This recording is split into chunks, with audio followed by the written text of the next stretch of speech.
Hay algo que nadie te cuenta sobre el branding. Cuando ves una marca terminada, pensás que probablemente todo empezó con el logo. En este proyecto creo que esa fue la decisión más fácil de todo el proyecto. Antes de elegir una tipografía, colores y cómo debía ser el logo, teníamos que responder una pregunta que era mucho más importante y era el por qué alguien debería elegir este estudio antes que cualquier otro que haga exactamente lo mismo. Y esa respuesta terminó definiendo básicamente todo. Hoy te voy a contar el proceso completo de cómo llegamos al resultado final de OnPH Studio, con las decisiones que fueron acertadas, las que descartamos y el resultado final. Soy Corinne Blusón y soy directora creativa y diseñadora de marcas de un estudio especializado en branding. En este canal quiero contarles los procesos reales, no solo los resultados finales que se ven en Instagram, sino básicamente todo el proceso y lo que sucede antes, durante, después, en las conversaciones, los feedbacks, pero sobre todo las decisiones que hacen que una marca deje de parecer una más. Hoy vamos a recorrer el proceso de OnPH Studio, que es una productora boutique audiovisual que está ubicada en Buenos Aires capital. Básicamente su labor es registrar eventos y como hay cientos de productoras igual, el desafío era demostrar por qué ellos son distintos al resto.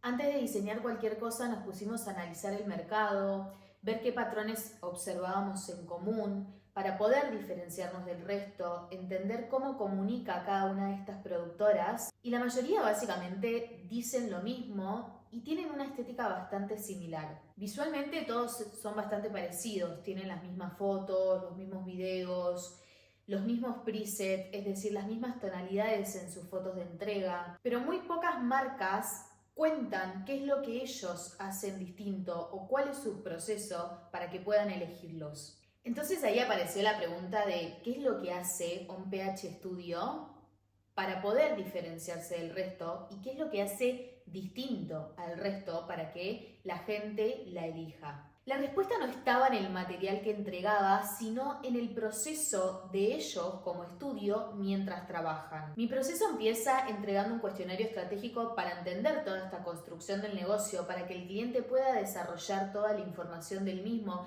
y nos pueda contar con lujo y detalle qué es lo que ellos hacen, cuál es su proceso, qué es lo que buscan con la marca.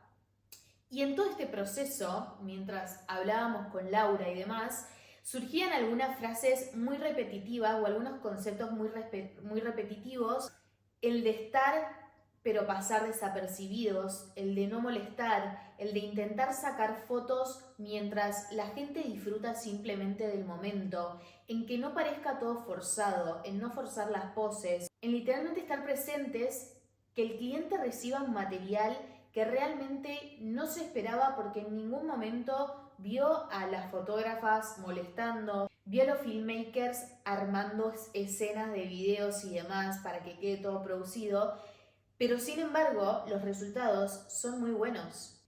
Y ahí surgió como un concepto y una idea que un poco nos hizo ruido, pero la escribimos así: desaparecemos para que vos puedas estar. Y la verdad es que nos encantaba el concepto, pero había una palabra que nos hacía un poco de ruido, que era la de desaparecer literalmente. Porque la misma puede interpretarse como ausencia, como falta de presencia, y realmente no ese es el punto. Entonces empezamos a trabajar sobre esta idea. La refinamos, la discutimos, la evaluamos hasta que llegamos al punto en el que pensamos: lo importante no es desaparecer, es acompañar sin interrumpir, es estar presentes sin convertirse en protagonistas, y creo que esa diferencia fue la que cambió completamente el rumbo de la marca. Porque el concepto que vende Laura en sí no es simplemente el hecho de vender una fotografía, sino vender la tranquilidad, vender el momento, vender la presencia y sobre todo vender la posibilidad de vivir un momento en el que te quedes tranquilo porque está absolutamente todo registrado. Después necesitábamos entender a quién le hablábamos.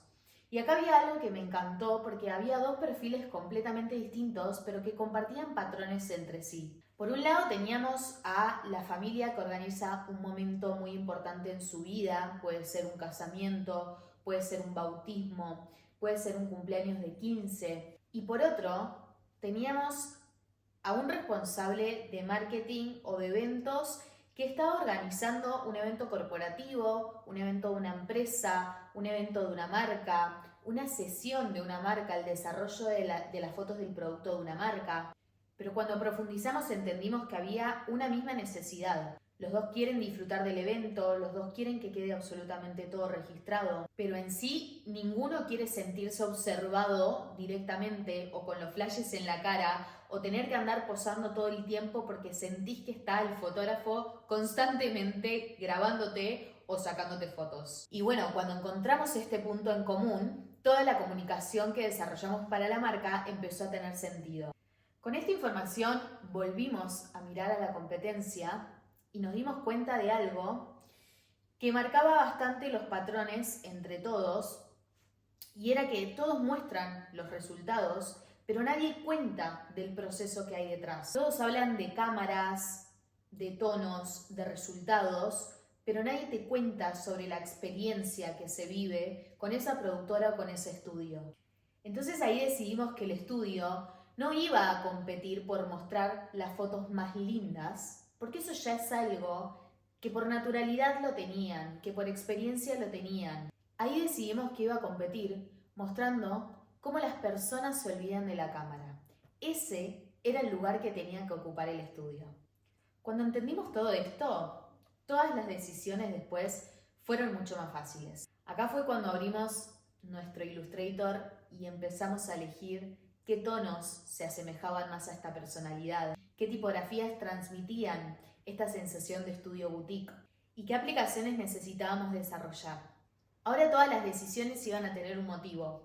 Por ejemplo, entendimos que la comunicación no tenía que ser hablando directamente a cámara. ¿Por qué? Porque una marca que se construye desde la discreción no puede comunicar desde el protagonismo.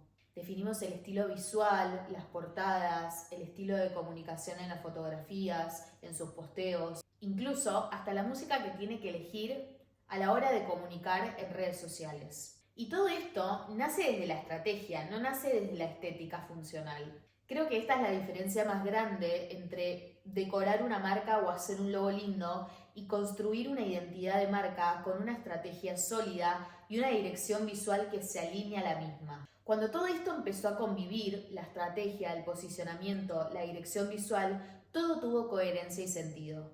Creo que esto también se sintió del otro lado porque Laura nos dejó un mensaje que creo que resume muchísimo más todo el proceso que les conté. Me dijo: sentí que todo fluyó con muchísima claridad y receptividad. Supiste interpretar y traducir a la perfección la esencia de lo que buscaba.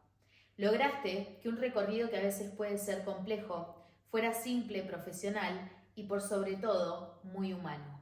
Y para mí eso es el branding, no solo la entrega de un manual, sino ayudar a alguien a entender cómo hacer que su marca sea única. Hay una frase que escucho muchísimo y que siempre llegan clientes así y es: necesito solo hacer el logo de mi marca.